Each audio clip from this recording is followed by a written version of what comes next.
Vamos ahora a presentar al primer ponente de hoy, a Jesús Rodríguez, con la ponencia de tratamiento de fisioterapia del suelo pélvico en el paciente con enfermedad respiratoria. Buenas tardes. Bueno, pues primero, mi nombre es Jesús Rodríguez, agradecer a los eh, organizadores de este congreso, permitirme dar un manejo de ideas eh, alrededor del pulmón y suelo pélvico. Vamos a tratar en este tiempo de unir esos dos conceptos. Mi conferencia se va a llamar Tratamiento de fisioterapia del piso pélvico en pacientes con enfermedades respiratorias. Vamos a hacer más bien una unión de las dos características. Vamos a tratar de sumarlo los dos. Bien.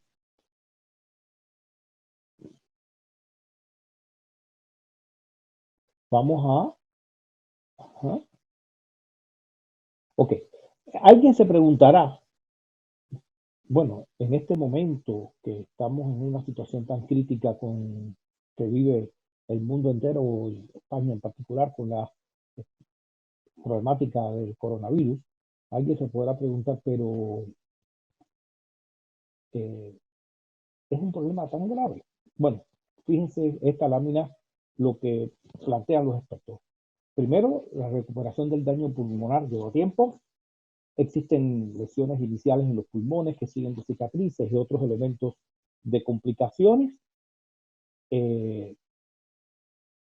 Después que se vaya el COVID-19, el 14,8% de los pacientes con COVID-19 van a tener síndrome de distrés respiratorio del adulto.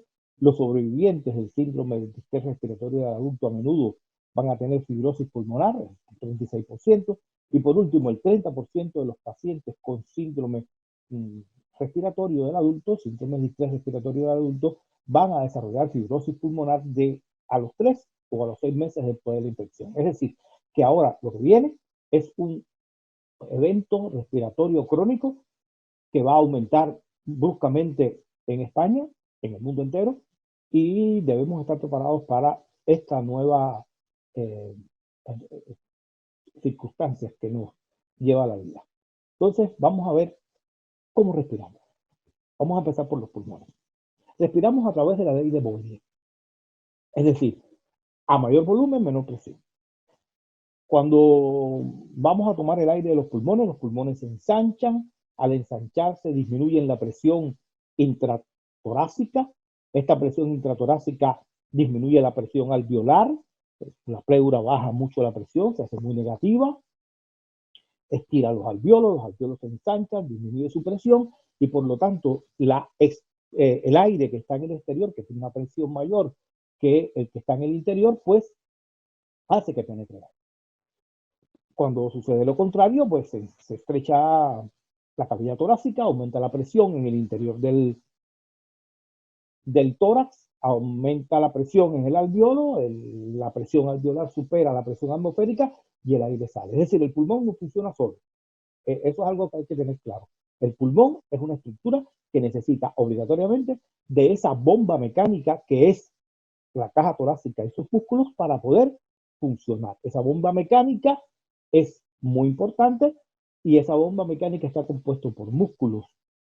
Músculos que, vemos cómo funcionaría idealmente un pulmón, esto es un experimento clásico, eso funciona así gracias a los músculos respiratorios. Estos músculos respiratorios van a producir en la caja torácica una disminución, ahí lo dije, de la presión intrapleural, los cambios de la presión alveolar y por supuesto la entrada y la salida del aire, que normalmente son 500 mililitros en reposo, es decir, entran y salen 500 mililitros de reposo. Ojo, muy importante, 500 mililitros que van a la base fundamentalmente del pulmón, porque ahí es donde está el diafragma y ahí es donde hay más sangre, porque como vivimos de pie, pues toda la sangre va hacia abajo y ahí es donde se produce el mayor intercambio gaseoso. Estamos hablando en reposo, esto es muy importante, en reposo. ¿Qué pasa después? Que los músculos respiratorios van a hacer esto que vamos a ver aquí. Normalmente en reposo van a hacer que disminuya el diafragma y que aumente en 1.5 centímetros que se mueve el diafragma, es lo suficiente para que entren 500 mililitros de sangre con cada respiración. Esto es muy importante, 500 mililitros de sangre que se van a mover en cada respiración. Ahora bien, junto a esto que pasa, contracción del diafragma, entrada de aire de los pulmones, relajación del diafragma, salida de aire de los pulmones, respiración tranquila, hay algunos músculos que participan más o menos en este proceso de inspiración-expiración. Por ejemplo, los intercostales externos, hay un recurso mnemotécnico que puede ser muy importante, que es los intercostales externos expiran, intercostales externos inspiran, y los intercostales internos expiran, es decir, podemos saber cuál es uno y cuál es otro, solamente acordándonos la primera letra de cada uno de los músculos intercostales. Y están los músculos abdominales, que son estrictamente imprescindibles. Cuando yo necesito aumentar un poquitico, sin llegar al esfuerzo, cuando yo necesito aumentar un poquito la salida de aire de mis pulmones, los músculos que son más importantes son los músculos abdominales. ¿Por qué? Porque los músculos abdominales comprimen las vísceras pistonean sobre el diafragma, hacen que el diafragma empuje el aire hacia el exterior y se produzca la expiración. Es decir, para nosotros es importante entender que la expiración, que es muchas veces lo que más necesitamos cuando tenemos un paciente con enfermedades respiratorias crónicas, se produce cuando los músculos abdominales arrastran el aire o arrastran las vísceras hacia el diafragma y empujan el aire hacia el exterior.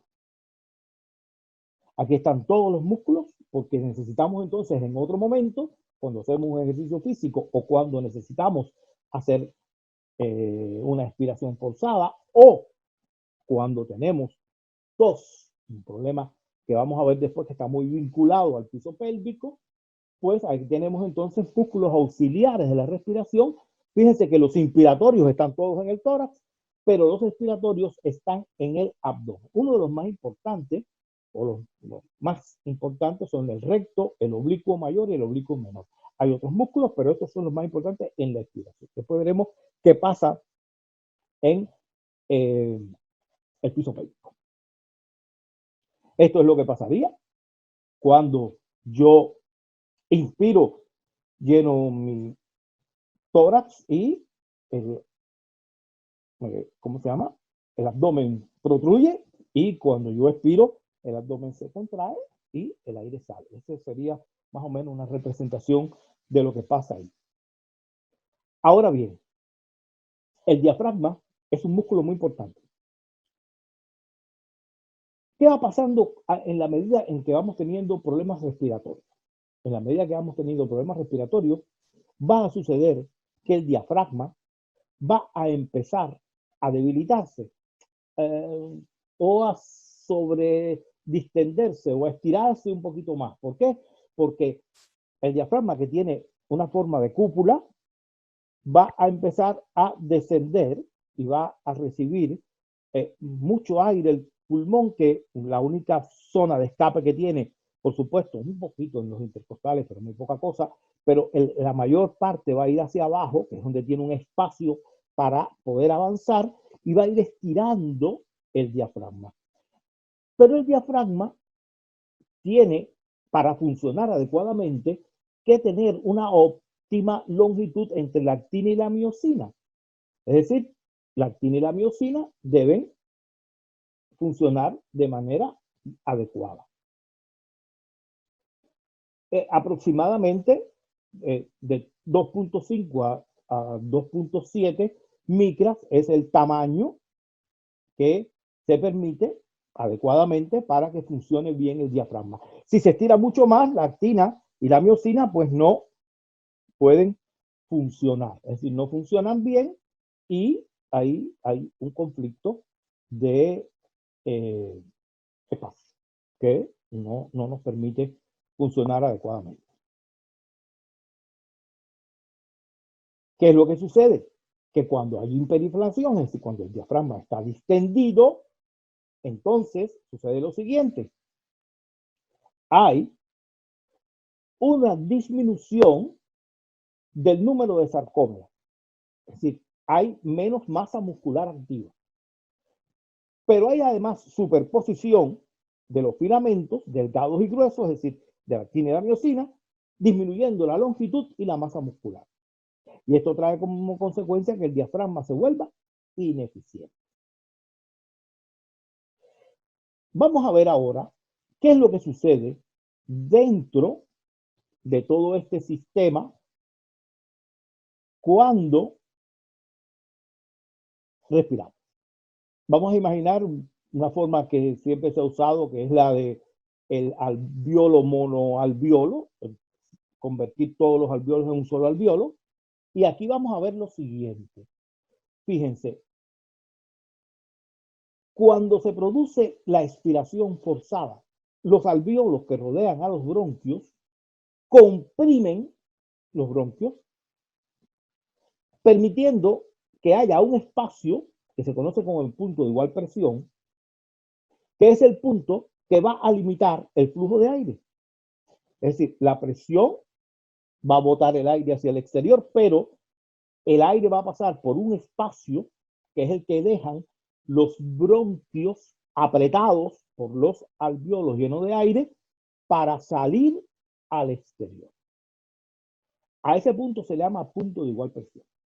Si ese punto de igual presión, por razones de que los bronquios están distendidos, debilitados, porque están llenos de moco, porque están inflamados, se estrecha mucho más, entonces el aire no sale y queda aire por detrás del punto de igual presión. Es decir, ahí se produce una retención de aire en los pulmones que va a impedir la salida del aire hacia el exterior de manera adecuada, trayendo como consecuencia una hiperinflación, es decir, una cantidad de aire mayor en el pulmón.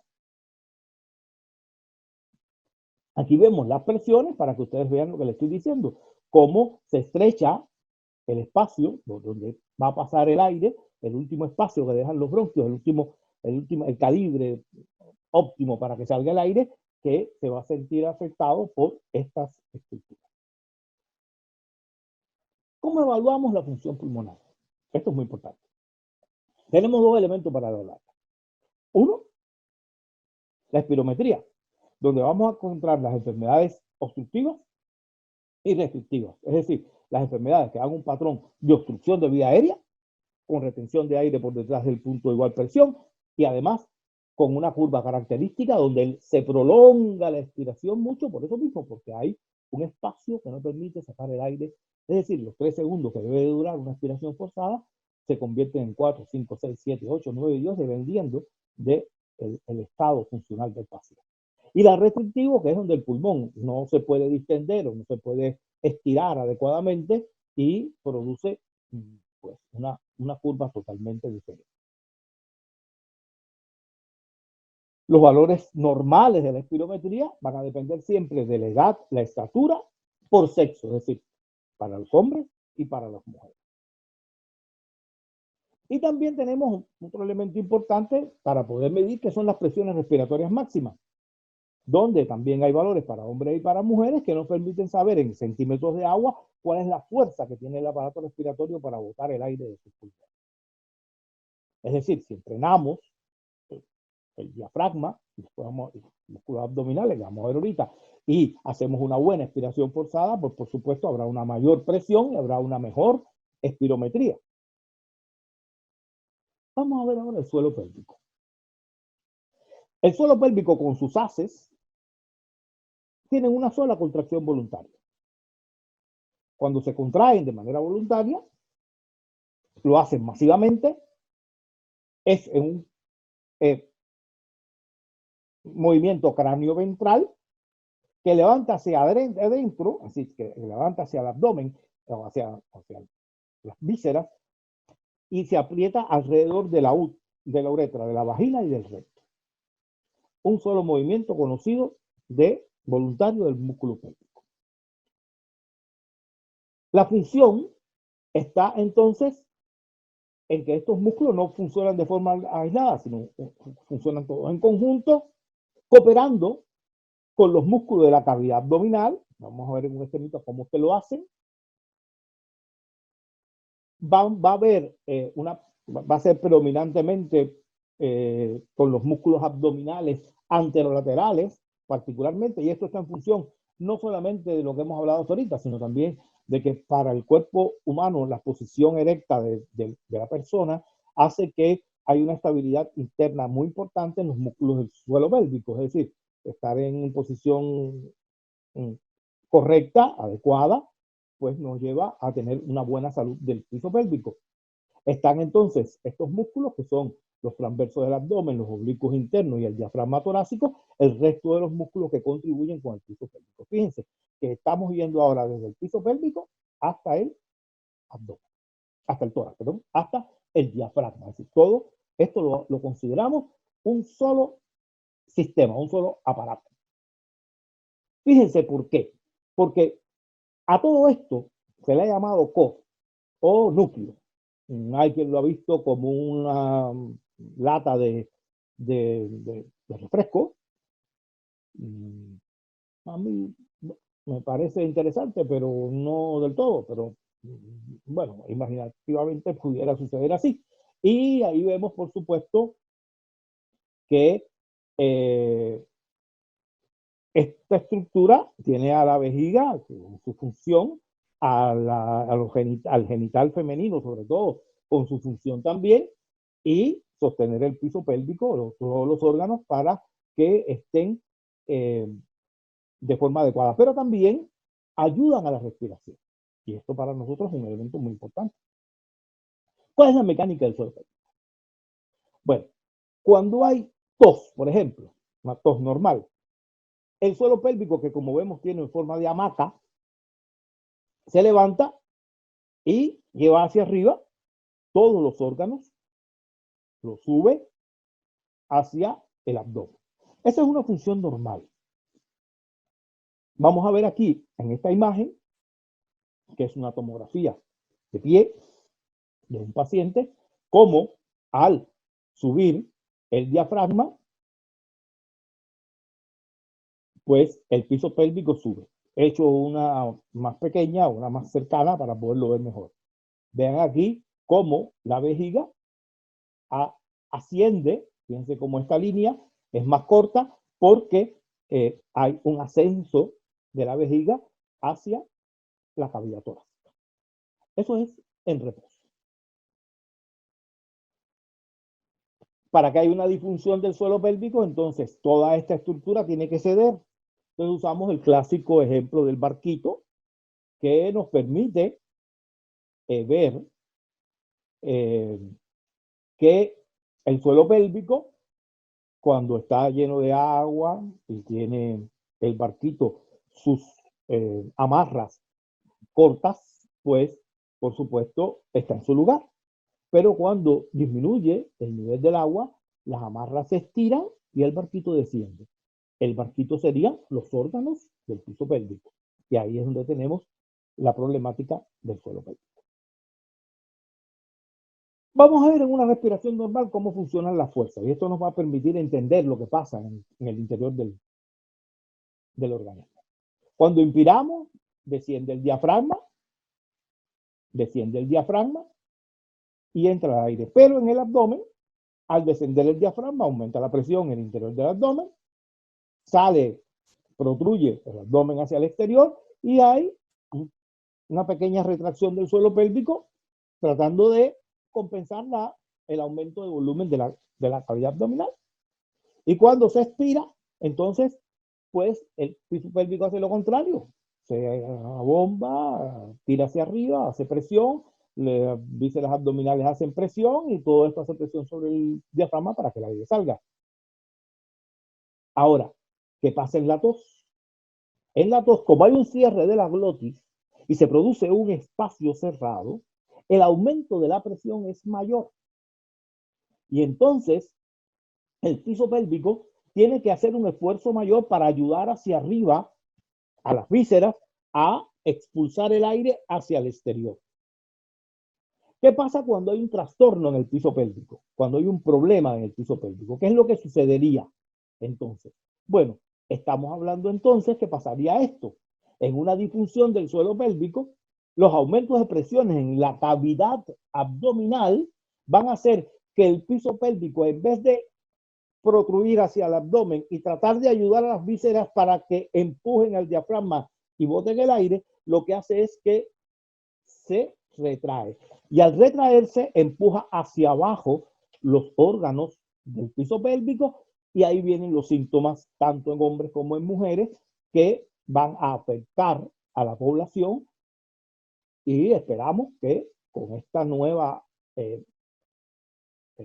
incremento de enfermedades respiratorias crónicas, pues esto empieza a afectar mucho más la salud del piso pélvico. Por lo tanto, a partir de ahora tenemos que estar preparados para no ver solamente el suelo pélvico, no solamente ver a las mujeres posparto, no, sino preguntarle a las mujeres, como veremos después, si han tenido algún problema que les permita entender que hay cambios en el piso pélvico a partir de los problemas respiratorios que están presentando en la actualidad. ¿Cómo se puede medir las presiones en el piso pélvico?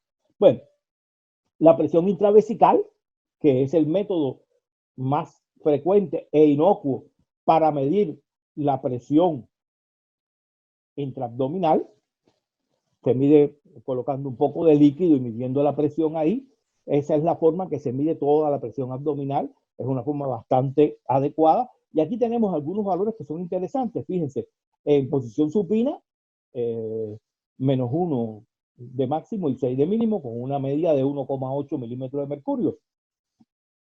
Cuando tenemos tos, acostado, 40, 123 con 81 de media, pero cuando tosemos de pie, es decir, cuando las vísceras descansan sobre el piso pélvico, entonces la presión aumenta de 64 a 141 entre mínimo y máximo, con una media de 107,6. Es decir, un aumento muy fuerte de la presión sobre el piso pélvico. Es decir, que si ya la paciente ha tenido sus trastornos propios de toda la serie de eventos que suceden en el piso pélvico y que cambian su anatomía y su función, ahora con estos problemas respiratorios pues va a tener una sobrecarga mayor el piso pélvico, el cual vamos a tener que atender. En el ano, la presión varía de 57 a 67 según los autores.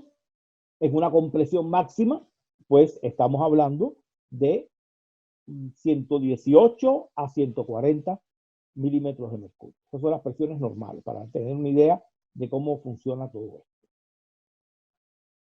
En la vagina, que la presión es en centímetros de agua, la presión vaginal, en algún estudio, estamos hablando de 25 en las nulíparas, en los partos vaginales 16, y fíjense, esto es muy importante. Y estos valores son estadísticamente significativos, y esto es muy importante. En el parto por cesárea, donde hemos lesionado los músculos abdominales, la presión es menor. Es decir, cuando lesionamos, cuando tocamos los músculos abdominales, la presión disminuye en la vagina. Es decir, que ahí vemos la importancia que tienen los músculos abdominales con relación a la respiración y al suelo pélvico. ¿Qué alteraciones funcionales respiratorias tenemos que tener presentes cuando vamos a pensar en respiración y suelo pélvico? Bueno, las obstructivas, que es dificultad para exhalar el aire, un aumento del tiempo expiratorio con hiperinflación casi siempre y con agotamiento diafragmático. La expiración forzada, donde aumenta la presión intraabdominal mucho porque hay que sacar el aire a fuerza, y además tos productiva y con exacerbaciones frecuentes.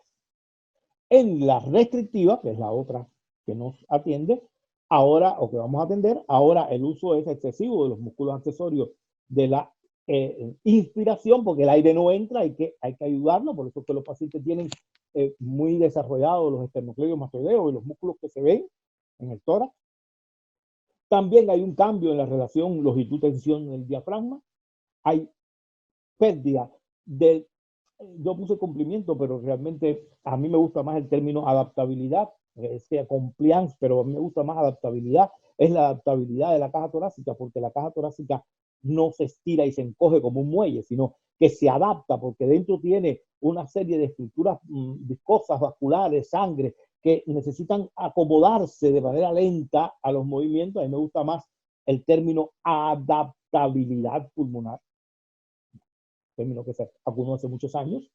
Está la inclinación pélvica anterior o posterior, están los hombros redondeados porque hay un acortamiento pectoral y además la musculatura torácica posterior está demasiado estirada. ¿Qué pasa en el suelo pélvico y las enfermedades pulmonares? Porque las enfermedades pulmonares van a llevar al suelo pélvico los mismos problemas que trae el suelo pélvico por el mismo.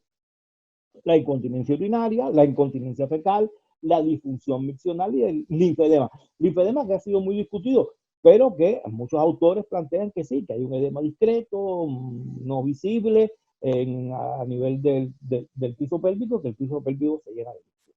Entonces, esos tres elementos son muy importantes a la hora de evaluar el piso pélvico con relación a las enfermedades pulmonares. ¿Qué pregunta frecuente le vamos a hacer a los pacientes a partir de ahora cuando pensemos que hay trastornos respiratorios asociados al suelo pélvico? Bueno, quizás son los mismos que siempre preguntamos, pero ahora a estos pacientes, que antes se lo preguntábamos a que concurrían a nuestra consulta solamente porque tenían problemas del piso pélvico. Ahora estos pacientes con mucha tos que vienen, no sé qué, le vamos a preguntar si sus síntomas eh, eh, respiratorios han cambiado sus hábitos de vejiga o de intestino. Es decir, si tienen pérdida de orina, por lo menos, o tienen alguna pérdida de heces, y le vamos a preguntar exactamente si alguna vez gotea, incluso aunque sea solo una vez en algún momento, durante los eventos respiratorios. Eso para nosotros es muy importante, porque puede ser que no lo sienta en las condiciones normales, pero sí cuando hace un esfuerzo respiratorio importante por toser. Es muy importante también que al toser se pierda esa orina o esa heces, y entonces tenemos que preguntarle si ha experimentado alguno de estos síntomas cuando tose o cuando tiene algún esfuerzo respiratorio importante. ¿Qué estudios soportan todo esto que hemos hablado? Bueno, hay un estudio, por ejemplo, de 2011, que dice que de 480 mujeres y hombres con EPOC, la prevalencia fue de 49,6 de incontinencia urinaria y 30,3 respectivamente, en hombres y mujeres con problemas respiratorios. El estrés urinario fue mayor para las mujeres y el goteo por micción fue mayor para los hombres. Esto es importante. En este otro estudio, que es el 2009, en problemas de tos, enfermedades intersticiales, algo de lo que podemos tener algún tipo de conflicto ahora a partir de este momento. 50% de las mujeres con enfermedad pulmonar intersticial experimentaron estrés de incontinencia urinaria. 64% creía que esa incontinencia urinaria es un fenómeno de envejecimiento normal. El 100% se avergonzaba de esa problemática de la orina, y el 79% no fue al médico. Por lo tanto, hay que pescar esa gente. Hay que estar pendiente de buscar esos pacientes que ahora van a sentir una pérdida de calidad de vida a nivel de su suelo pélvico. Esto es un estudio también interesante que me gustaría comentarlo brevemente nada más, porque ya el título lo dice todo, donde hay una fuerte asociación en dolor torácico, obesidad y actividad física en los problemas respiratorios, es decir, en las enfermedades respiratorias. Así que no solamente estamos hablando de suelo pélvico, sino también hay obesidad y también hay dolor en la espalda, dolores en la zona de la espalda. Este otro estudio interesante, que fíjense que es del año pasado, donde estamos hablando que el entrenamiento del diafragma de la pared abdominal, muy importante, y el músculo del piso pélvico, los músculos del piso pélvico, tuvo una influencia diferente en la fuerza y la resistencia del músculo del piso pélvico. Pero el mismo efecto sobre la disminución de la pérdida de orina en hombres después de la prostatectomía.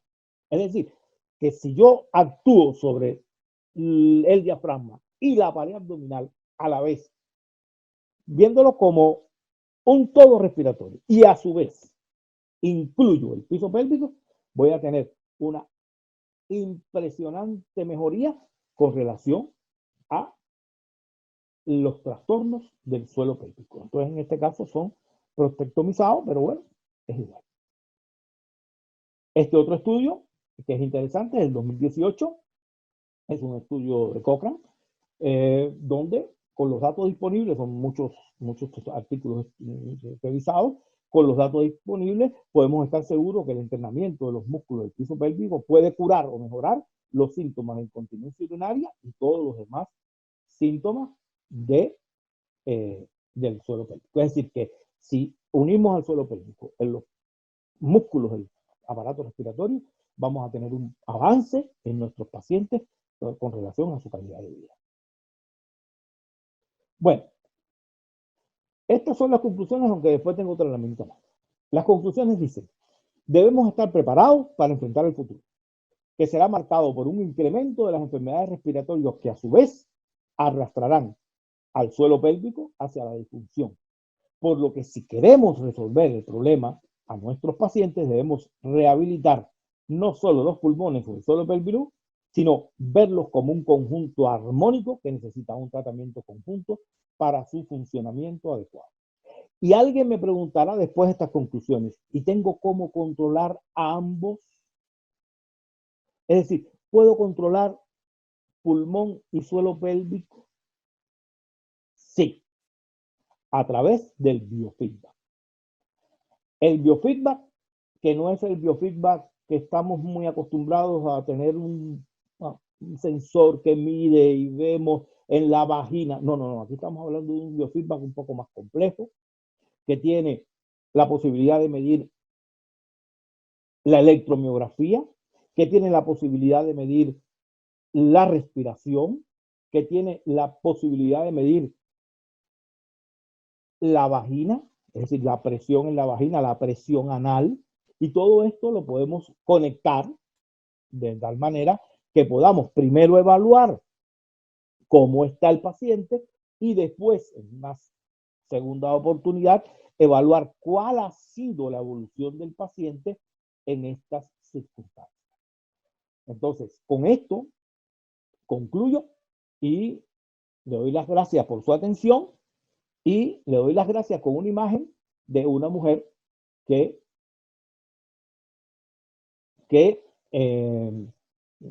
pide auxilio a su zona pélvica usando un inhalador. Muchas gracias por la atención. Bueno, ya estaremos pendientes de cualquier duda que tenga.